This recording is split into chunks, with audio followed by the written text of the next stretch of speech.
Hello everybody, and welcome to my Oshi no Ko chapter 116 review. This chapter is titled Responsibility. Now, last time in Oshi no Ko, we've had a 2-week break since the last chapter, and last chapter detailed the next part of the interpersonal audition between Phil Shirani, Ruby Hoshino, and Akane Kurakawa. And what ended up happening at the end of the chapter was after Ruby did her whole sort of liar prompt speech thing, Akane pretty much came out and said, hey, I have a guess that this interpersonal audition is going to determine who plays the role of I, Hoshino. And we start off this chapter 116 with that same exact idea, with Akane just saying, hey, I'm just guessing here, but I can just audition to determine who plays I. And whenever she says this, we see Ruby here, and we see that Ruby, we get a nice shot of her face as we just see her eyes, just that dark star gone in there, as just 1 second she's like, oh, that's my mom, and this is determining who will play her, right? And Akane just continues, and she's like, the movie director Gotondo and the crew are trying to make is a movie about Ai Hoshino, am I wrong?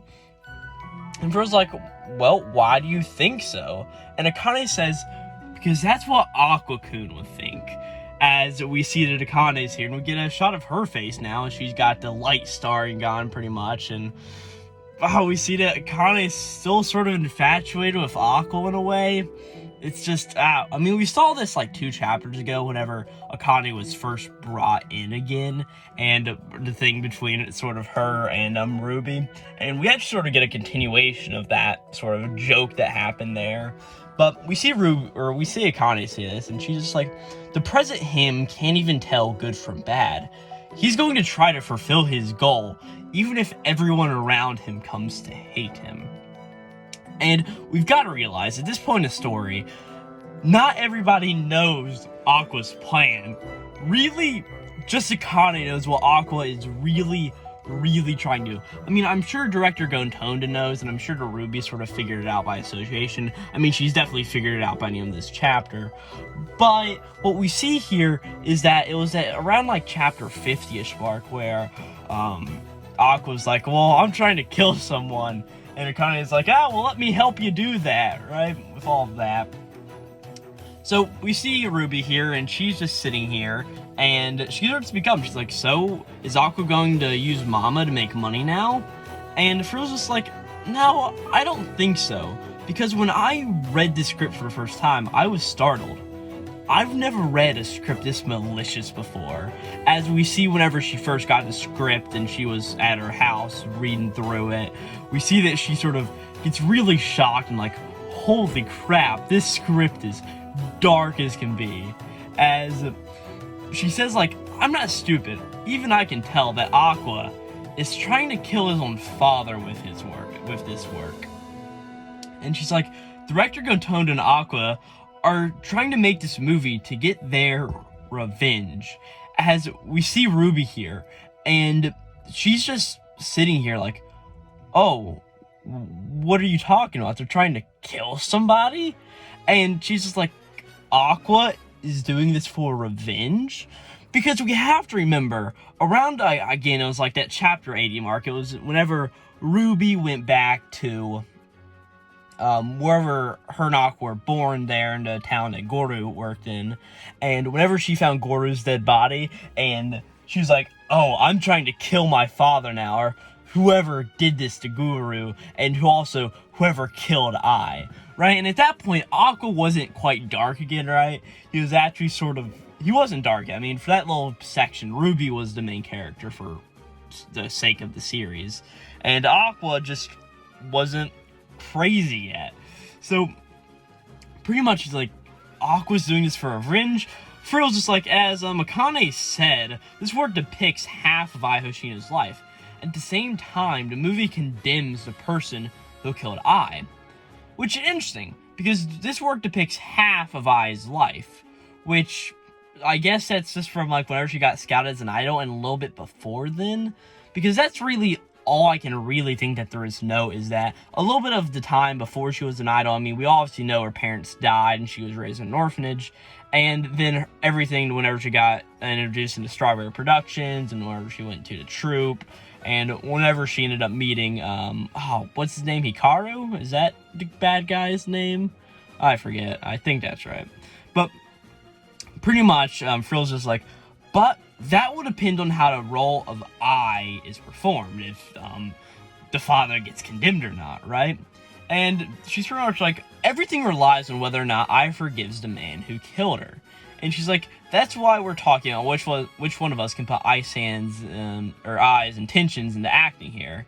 And Ruby's just like, Mama's intentions? As she sort of just starts looking around as Akane pops back up, starring Gons in her eyes, and she's just like, if that's the case, I believe the answer is me. I've done research on I, and I understand things like her emotions and her quirks. If it's me, I think I can fully express what I was trying to convey. And she's like, Ruby, you who has no acting experience, do you think you can be better than me? And she's like, no, I don't. And Akane's like, all right, well, there we go. But Ruby stands up. She's like, but I'm the only one who understands Mama's feelings. No one would understand her pain. I'm the one who will avenge Mama and Sensei. I should be the one taking their revenge. It's my responsibility. Hey, there's a chapter title drop there. Responsibility, right? So she's standing up now, and she continues like, to be honest, it irritates me to go along with Aqua's idea here. I don't even care if I lost this edition until a little while ago. But now it's different. She's like, Frill, please give me the next theme, please. I'm fully aware that Akane is good at acting, but I won't give up until I win. I will do my best until everyone is convinced. Frill, hurry up! What's next?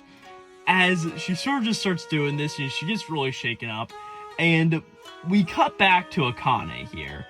And one really interesting thing about Akane is that the stars are no longer in her eyes here, right? But I really like this Akane moment we're about to get. Is I really feel like this is a chapter that's mostly focused on Akane as sort of the main lead in the chapter. I mean, Ruby has a very important part here, but it's really based on Akane. But Akane's like, oh crap, this is really awkward.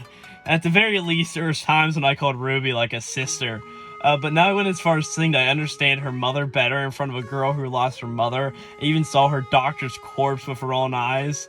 Oh my gosh, I'm not even that strong mentally. As this sort of what I was referencing earlier whenever Ruby was like, oh, this is awkward. It's like person I used to call sort of like a sister in a way. And now Akane's sort of having the same thing back at Ruby. I just find it a little comical, and also it's the thing of, oh crap, I think I went out of line there. Oops. And it kind of just seems like, oh man, I want to say something like that in the conversation, as we see Kane's just thinking like, oh, I wanted you to say those words, Ruby. If you have that much determination, I'm sure you can come over to training too, right? And Ruby's like, let's do this, shall we? As Akane's just here like, oh crap, what have I done? As we just get general narration pretty much saying that after that, they did the audition until everyone was convinced. It lasted late until the night. Which, if I'm not mistaken, they started this thing at like 9 or 10. I don't think we ever got like a full like chapter title or a time. But it's been going on for like at least 8 hours, I'd guess, right? And we see the Frill's here, and she's really tired, right? And narration continues to saying like, Akane's performance became lackluster due to her feelings of sort of like, oh crap, what did I do, right? And Frill's rooting for Ruby from the start. So, the interpersonal audition ended, and Ruby, well, won. So, we see Akane leaving this, right, just walking through the park, and she's sort of just thinking, like, I get it now why adults need to interfere in auditions, right? Compromising in discussions just take too much time, as we see Ruby's just like, hey, I want to do it again, right? Let me act, right? And she's just like, but here's the thing, the more Ruby acts, the better her acting gets, right? She's like, talented kids are really everywhere after all. She's like, oh, well, it's not like I was insisting on playing the role of I, but it's better, but I'll still get the offer before they talk to her anyway, right? But she's like, so whenever that happens, I'll just ask for another role. Because, I mean, that's where we want to be in the movie, right? Because Aqua's in it. Oh, my gosh. And she's like, I can still fulfill my goal. Oh, and speaking of the devil, who would be in a park in front of her but Aqua? And Aqua's like, is it done? As he's sitting on a park bench on his phone, right? And Ruby's here, and she's like, long time no see. I thought you didn't want to have anything to do with me anymore. And he's just like, that was a plan. But I can't just say that every single time. And Akane's just like, yeah, I've made my decision too. I'll stop your plan, Aqua. As he's just like, I see. If you think you can, go ahead and try. Akane Kurokawa. As the chapter ends on this full-page spread here of Aqua. It's chapters 18 pages, and this last page is just a really dark panel of Aqua as we see his dark Sharingan, and he's just like, yeah, you want to go? I'll beat you in every way I can, because I'm a sadistic little kid, right? I'm going to make sure I beat you in everything I do. And it's just a really cool note to end off the chapter on. I think this is a really good chapter. I'm very biased being that I think Akane is my favorite character in the series. So sort of being that we have a whole entire chapter sort of based on Akane, and Akane sort of smarts and thinking about and then just whole thing of, oh crap, I shouldn't have said that. That was really out of line. Just going to eventually her confrontation with Aqua and be like, hey, I'll stop whatever you're trying to do, Aqua. And Aqua's moment there of being that I also love Aqua as a character, and him just being like, oh yeah, you think you can do that? Go ahead and try, Akane. And he even calls her Akane Kurokawa, right? He doesn't even call her Akane. He just says, oh yeah, just go ahead and try. Yeah, want to see where this gets us? So, overall, I think this is a great chapter. 116 responsibilities again. There's not really a whole lot more to note. I really don't know where next chapter is going to start after this. It's not like we're, again, halfway through the interpersonal audition. It's really just, oh, what's going to happen next? Is it going to be more Akane and Aqua stuff? Or are we going to shift over to, I don't know, Kana for some reason? Or are we going to focus on Ruby a little bit? Director Gontonda? I mean, this can really go anywhere. Are we going to get our chapter on Hikaru? So, really, this is a good chapter. And, yeah, Glowplasma231 out.